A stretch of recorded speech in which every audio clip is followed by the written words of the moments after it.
All right. I had to miss last week. I had something come up, and so I missed last week, and so sorry about that. But appreciate still folks are watching, and I appreciate that. This is unsolicited. This is just you know something that I'm doing, and I appreciate those of you who are watching. If you don't mind, if you enjoyed this, then how about sharing it with other people? Um, talk it up, whatever. As some of them say on YouTube, like, share, and subscribe. Uh, anyway, and I appreciate that. We're talking about the Restoration history. We're talking about pioneer preachers, and we're going to continue that then this evening. We're going to talk about W.K. Pendleton.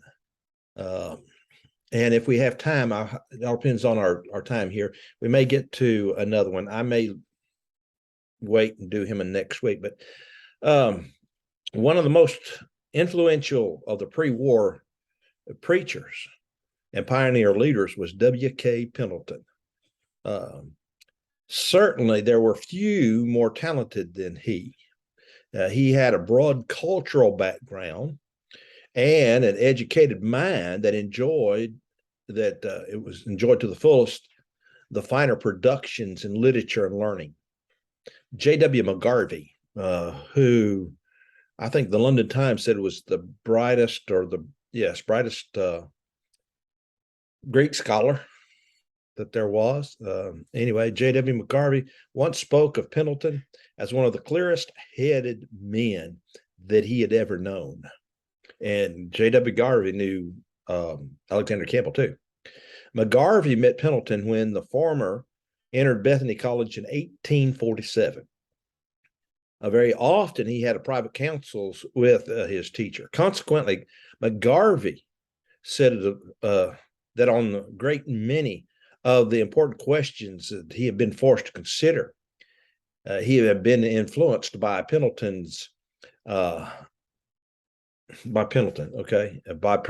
private counsel more than that of any other man.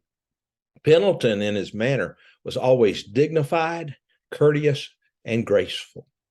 He rarely known to have unduly excited.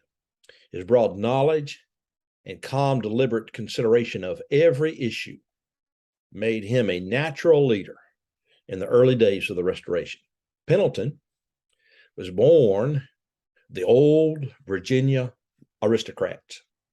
His father was Edmund Pendleton, and his mother was Unity Yancey Kimbrough. His ancestral history reads of historic achievements and strong, courageous leadership. His mother was an Episcopalian, and his father claimed no religious affiliation until 1833, when he became interested in the writings of Alexander Campbell. After being baptized, he continued to plead the cause of restoration. When young Pendleton was an infant, his parents moved from Yanceyville out to a home built by his great-grandfather, Henry Pendleton. The name of the old home was oddly called Cuckoo. So anyway, W.K. Pendleton was 13. He and his younger brother entered the school of Jeremiah Harris, who in those days was looked upon as the prince of pedagogies. Pedagogies, that's it. And I looked that word up. That means he was a teacher, a schoolmaster, but then he was dull and formal. Anyway, be that as it may. After finishing here, Pendleton went to the Classical Academy conducted by W.G. Nelson. After a few sessions there, he entered the school of David Richardson, a teacher of mathematics and astronomy. From here, Pendleton entered into the University of Virginia to put finishing touches on his education. Across the front of one of the stateliest buildings in the University of Virginia, we find "You shall know the truth, and the truth shall make you free." Pendleton was one of the 265 students who looked on these words in the fall of 1836. Upon enrolling in the school, he began the study of law as he dreamed of becoming one of Virginia's great statesmen. 2 years before Pendleton attended the university, though, his father and mother and older brother, Madison, had all become interested in the writings of Alexander Campbell and were baptized. They formed the nucleus of a small congregation near Cuckoo called Mount Gilboa. It was natural then that while Pendleton was at the university, he should devote some of his time to reading the Millennial Harbinger, as well as some of the older copies of the Christian Baptist. These, along with the Bible, gave him his religious instruction. Until the spring of 1840, then Pendleton continued his study of law at the university in the search of his religious truth. It was the custom of Alexander Campbell. Now, we've got to go back to Alexander Campbell in this to find the connection between the two. But Alexander Campbell traveled extensively and preached addition to writing the Millennial Harbinger. And his tours took him over a wide range of territory, and very frequently he took him to Virginia. Quite often, Campbell would take one of his daughters with him on these trips. And Campbell's daughter, Lavinia, was a young lady of great beauty and unusual, buoyant personality. And she came with her father to Charlottesville, Virginia, in 1838. Pendleton, while a student at university, lived with an aunt, Lucy Pendleton Voles. When Campbell and his daughter made their first public appearance in town, Pendleton was at home sick. The boys at the university attended and saw Campbell's daughter. And they came to Pendleton's bedside, and they joked with Pendleton and told him of her beauty. Pendleton joked back with them and said and assured them that when he got well, he was going to meet Lavinia and he would beat them all out. And he lived to accomplish that feat. Okay. Pendleton left the university in the spring of 1840 and became back to Louisa County. In the June of that year, he listened to Campbell preach, and he was baptized by Campbell near Mount Gilboa. Meanwhile, he had won Lavinia's heart, and the two were making plans to marry. On October 14th, 1840, they were married. The ceremony took place in Campbell's mansion at Bethany, in the same room where Alexander Campbell later died. Warwick Martin performed the ceremony. By now, Pendleton had reached a crisis in his life. All of his plans and his education pointed to the career in politics. 2, he had bright prospects in that field. He belonged to the Whig Party. It was a liberal party. In 1840, he acted as a delegate to the Young Men's National Ratification Convention in Baltimore. This convention followed the Whig Convention and was to endorse the nomination of Harrison and Tyler as leaders for the party's ticket. Here, Pendleton met and heard Henry Clay and Daniel Webster, who were both present. Notwithstanding bright political prospects, Pendleton was feeling the pull from the Campbells.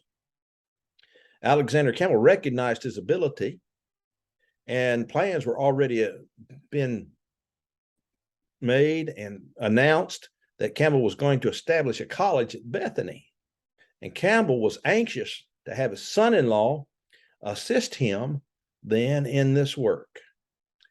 So for a long time, Pendleton pushed his political interest to the background, and though he was never quite freed from that desire of the political, he did then go and work with Campbell at Bethany College. Bethany College opened its doors in the fall of 1841, and Pendleton, along with Robert Richardson, were elected as teacher in physical science. Meanwhile, Pendleton and his wife moved to their home in Bethany. On September 2nd, 1841, now they were married in 1840, their first daughter, Campbellina, was born. and this daughter, who later years was affectionately known as Miss Cammy. Around his house in Bethany, Pendleton cared for flowers and in the college taught his classes. His wife then was of frail health and undoubtedly brought many anxious hours to Pendleton. A few years passed and she grew worse. On May the 28th, 1846, she died. Okay, so they've been married 6 years. The doctors called her trouble consumption. She was 29 years old and her body was borne to the cemetery at Bethany and laid to rest there. At Bethany, then, there is a cemetery. Campbell had some other children that were buried there too. On a slab over her remains, this inscription is: beautiful in person, pure in heart, warm in her affections, ardent in her mind, and ready to do good. Her friends might well have prayed the good Lord to lend her a little longer to soothe and lighten the sorrows of earth. But he has taken her where there is fullness of joy. And though we raise this stone into her memory, we know she sleeps not here, but rejoices as the angels in the presence of God. So during this, then, the trustees of the college met in August 13th, 1845, so a year earlier, and elected Pendleton to the office of vice president. Campbell was gone frequently and needed someone to take his place in his absence. During this time, Pendleton himself was sick, and with his wife's illness and his duties around the college made the passing days more and more difficult. Early in 1846, Pendleton went to Pennsylvania to consult a physician, and his advice was to take an ocean voyage. Lavinia's death that spring probably made the voyage seem more necessary. So that during the summer, Pendleton went to England.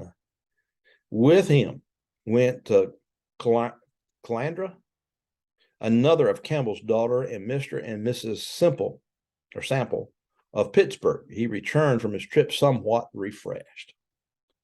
Pendleton wanted to be released from his duties at the college, but found more and more were placed upon him. In July of 1846, he offered his resignation then to the trustees of Bethany College, but it was refused.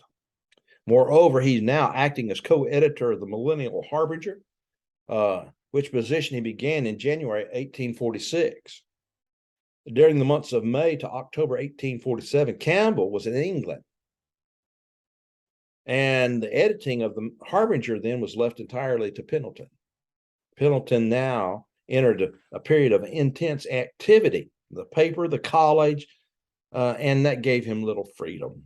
Okay. Moreover, plans were now developing for the establishment of the American Missionary Society, and Pendleton was to figure some in that. He attended the first conference, so convention, in the fall of 1849, and in the absence of Campbell, who was sick. So that is an important date to remember, 1849. That's when the American Missionary Society was established. In the summer of 1848, Pendleton married his second wife, who was the daughter of Calandra. Yeah.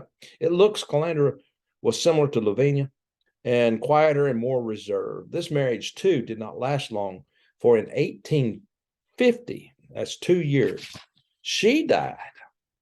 And Pendleton's third wife, Catherine Huntington Keene of Warren, Ohio, whom he married on the September 19th, 1855. So his work with the college and the paper continued. As Campbell grew more feeble, Pendleton stepped into his place. In 1864, Campbell turned the Harbinger over to Pendleton, who continued its publication until 1870, when the press of the college duties made it imperative to cease publication. After Campbell's death in 1866, the trustees elected Pendleton to be president of the college, which position he held until he was too feeble to continue From 1869 to 1870, he served as associate editor with W.T. Moore of the Christian Quarterly. During a part of this time, at the request of Isaac Errett, he wrote some for the Christian Standard. About 1875, he became president of the General Christian Missionary Convention. In 1884, with advancing age, making the proper fulfillment of his duties impossible, Pendleton resigned as president of Bethany College. He asked, however, to allow his name to stand as president, and this he did. And B.C. Hagerman was appointed chairman of the faculty for a year. At the end of the year, however, he requested that the board of trustees to elect a president, which they did. W.H. Worley was elected, and thereafter Pendleton was listed as president emeritus.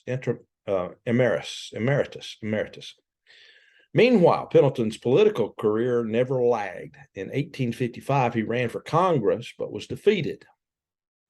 In political campaigns of 1860, he supported Bell and Everett, and ever after was a Democrat.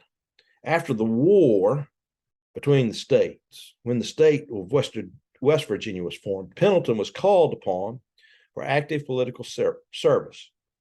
Both the Democrats and the Republicans, I find that interesting, conventions of his district nominated him to be their representative in the state's constitutional convention of 1872. Following the year of the Senate, following year, he was state superintendent of public schools, which office he held for many years. So he was a busy man. Pendleton was acting as state superintendent of public schools. The governor of West Virginia requested him to select a suitable inscribe for West Virginia's memorial stone for the Washington Monument in Washington, D.C. And this stone may be found at the 200-foot landing of the monument. Pendleton's last years were spent in Florida, although he continued to make trips to Bethany.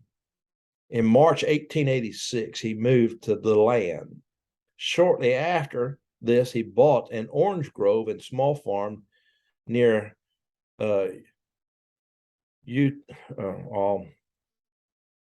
Eustis.